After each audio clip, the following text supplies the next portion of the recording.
Assalamualaikum warahmatullahi wabarakatuh. Anak-anak semuanya, bagaimana kabarnya? Alhamdulillah, setelah beberapa hari kalian istirahat bersama keluarga merayakan Idul Adha, hari ini jumpa lagi dengan Bu Aziza. Kita belajar bahasa Indonesia, gagasan pokok dan gagasan pendukung.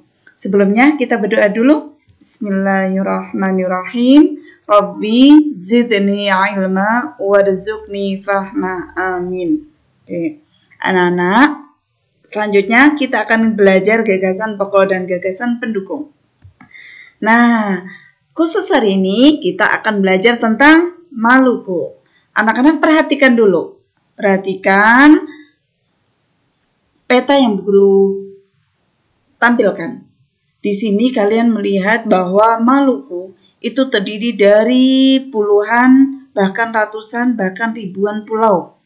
Di sini ada Ternate, ada Halmahera, dan sebagainya. Nah, sekarang kalian perhatikan paragraf yang Bu Guru tulis di samping kanan. Ya, kita mempelajari tentang Maluku. Provinsi Maluku dan Maluku Utara membentuk satu gugus kepulauan terbesar di Indonesia. Dikenal dengan Kepulauan Maluku dengan lebih dari 4.000 pulau, baik pulau besar maupun pulau kecil. Coba anak-anak tebak, dari paragraf yang Bu Guru tulis ini, mana yang kalimatnya disebut sebagai gagasan pokok? Mana, nak? Nah, oke. Kita baca bersama ya, mana kalimat yang merupakan pokok paragraf atau gagasan pokok.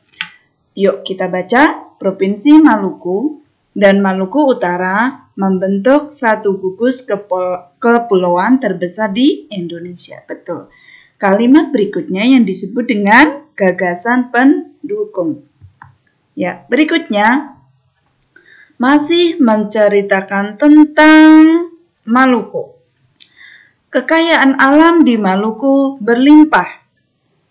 Maluku pulau penghasil rempah.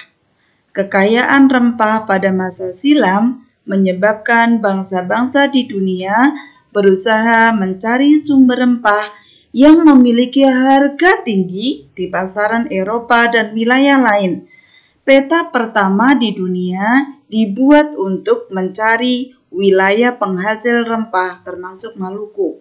Jadi, peta di dunia ini dibuat sengaja untuk mencari daerah penghasil rempah. Mengapa? Karena orang-orang Eropa itu sering mencari rempah ke wilayah Indonesia termasuk Maluku ini. Nah, sekarang kita mencari mana gagasan pokok dari paragraf yang kita baca tadi?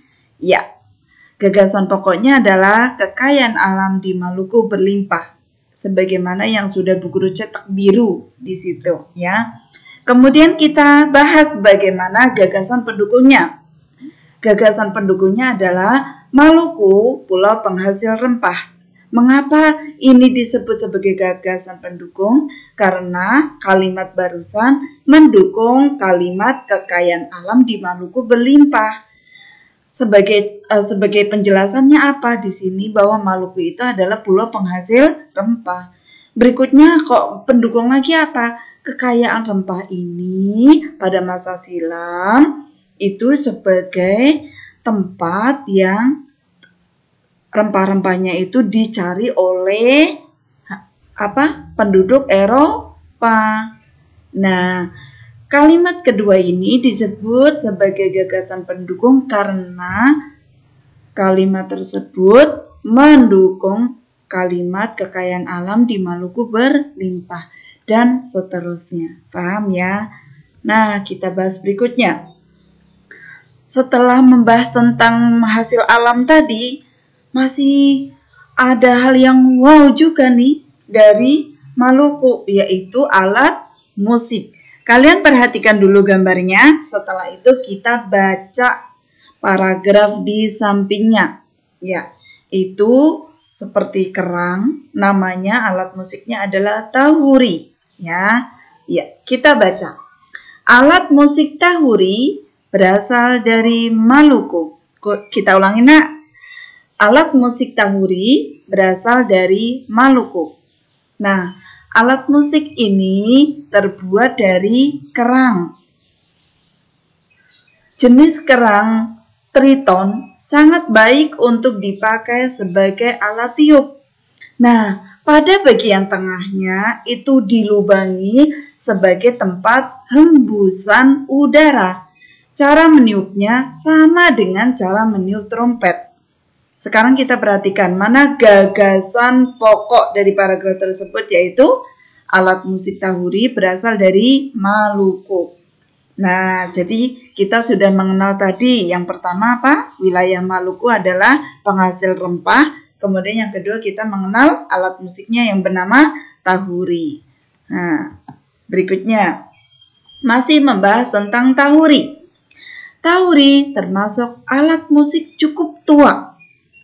Oleh masyarakat Maluku, tahuri awalnya sebagai alat komunikasi. Alat komunikasi kemanfaatannya untuk apa? Mengumpulkan warga jika ada tanda bahaya, atau mengabarkan kalau ada seseorang yang meninggal, atau ketika mengadakan upacara adat. Nah, kalimat tadi mendukung gagasan pokok tahuri termasuk alat musik cukup tua. Gagasan pendukung berikutnya adalah selanjutnya alat musik tahuri tadi digunakan dengan cara memadukan beberapa kerang. Jadi kerang-kerang mereka itu dikumpulkan setelah dilubangi bagian tengahnya, kemudian ditepuk-tepuk gitu ya, dipadukan. Tapi ada juga yang dilubangi tengah kemudian ditiup sebagaimana meniup trompet atau seruling begitu. Ya. Apalagi yang kita pelajari tentang Maluku? Ya, oke, di situ sudah Bu Guru sertakan gambar ya, pakaian adat khas Maluku. Ada yang sudah kenal ya? Oke. Yang sudah tahu namanya baju cele atau kain salele. Nah, ciri pakaian adat Maluku seperti apa? Anak-anak perhatikan gambar di samping. Yang pertama, yang dipakai cowoknya ini, yang dipakai pihak laki-laki ini, itu mirip dengan jas atau disebut dengan baju sele atau kain salele. Yang kedua, yang dipakai oleh wanita, ya pakainya seperti itu tadi. Nah, pakainya seperti ini. Kemudian cirinya wanita ini menggunakan tusuk konde. Ya. Kemudian yang ketiga, terlihat sederhana. Jadi bentuknya sederhana, enggak rempong bikinnya, ya, enggak begitu rumit bikinnya. Kemudian yang keempat, motif garis, gitu ya. Motif garis membentuk pola kotak kecil. Jadi ini sebenarnya garis-garis, tapi membentuk kotak kecil. Nah, itu anak-anak yang sudah kita pelajari tentang pakaian adat. Aduh, masih banyak lagi yang perlu kita pelajari. Apa ya? Berikutnya adalah kita akan mempelajari tentang makanan khas orang Maluku. Enak sekali ya. Yang pertama disebut gohu ikan. Nah ini, jadi seperti ikan mentah ya. Gohu ikan atau sashimi. Kemudian yang kedua ada ikan kuah pala banda. Kok banyak ikan-ikannya, Bu? Iya, sesuai dengan peta yang kita pelajari tadi, bahwa Maluku itu dikelilingi pantai yang luas. Kalau di sana anak-anak pelabuhannya banyak sekali. Gitu. Makanannya apa lagi? Enak sekali, Bu. Ada yang namanya ini ya, nasi jaha, gitu ya. Nanti kalau anak-anak ke sana atau bisa nyari di Google gimana caranya bikin nasi jaha. Yang terakhir ada bubur sagu ubi. Itu juga makanan khas Maluku.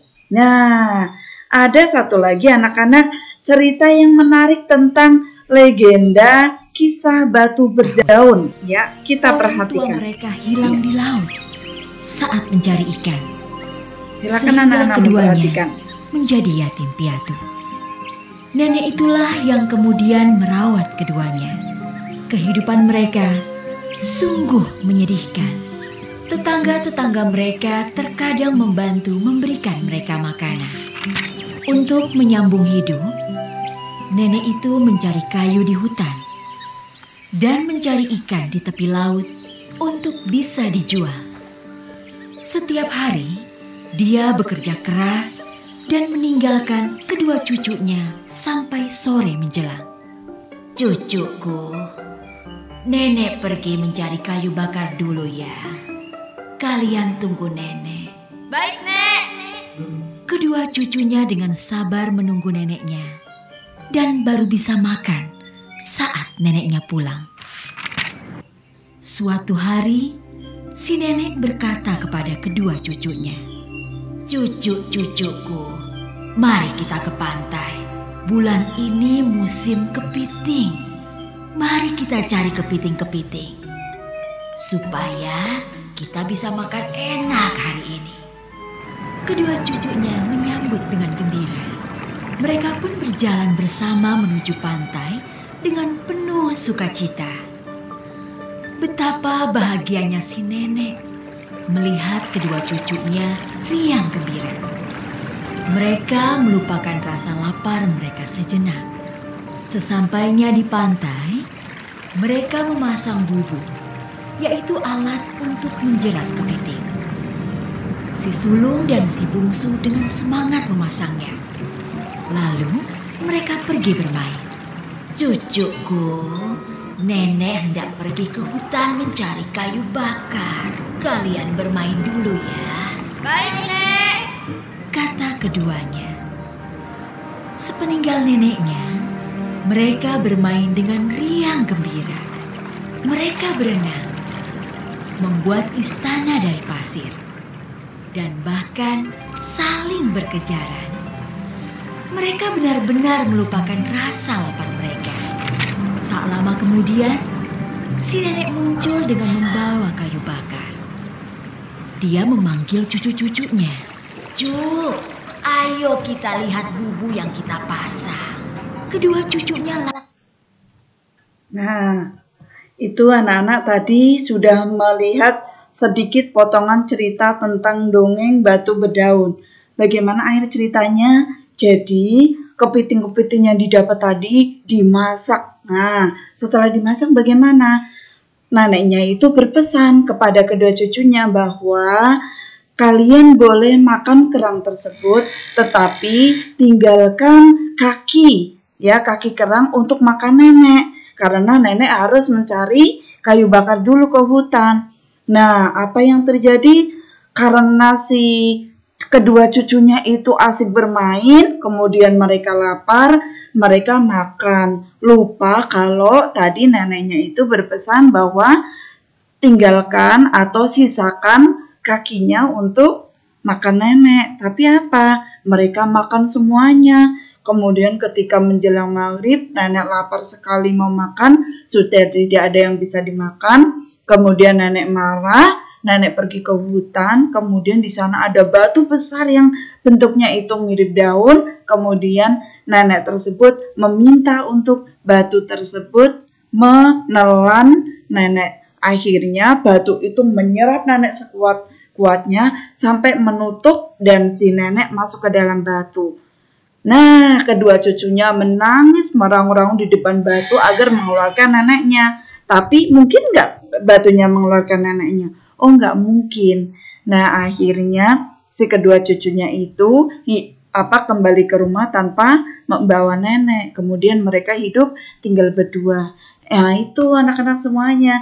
Jadi kita harus patuh gitu ya, patuh kepada orang tua. Karena orang tua kita nggak ada, misalnya orang tua nggak ada, dan kita misalnya ikut nenek, maka kita harus mematuhi apa yang mereka sampaikan. Oke. Nah, anak-anak semuanya, tadi sudah kita pelajari ya tentang gagasan pokok dan gagasan pendukung serta bagaimana pernak-pernik di daerah Maluku. Masya Allah, ternyata di Indonesia ini sangat luas sekali yang perlu kita pelajari ya. Sekarang anak-anak masih ingat kan di awal tugas dulu ya, Bu Guru memberikan tugas kalian menulis satu paragraf tentang gagasan pokok dan gagasan pendukung.